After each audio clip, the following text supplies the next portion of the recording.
Me poslodavac smije otpustiti? Što vi mislite? Okay. Dobro.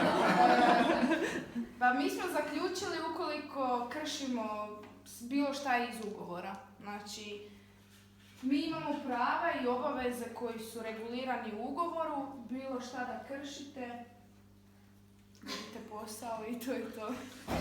Da, zato jer ne može nas poslodavac otpustiti čisto zato jer mu niste simpatični ili čisto zato jer ste druge boje kože, jer ste, ne znam, nekog vjerskog opredjeljenja kojemu se ne sviđa i tako dalje.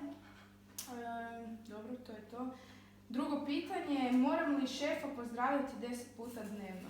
Definitivno ne, zato jer je to vrlo iritantno i nemojte to raditi jer ne želite iziritirati šefa.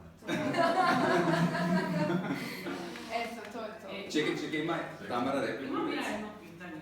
Bio je jedan poduzetnik, imao je djelatnika koji uredno odrađuje sve svoje poslove. Vrlo je motiviran, dolazi na vrijeme, odradi sve što treba i bavi se prodajom.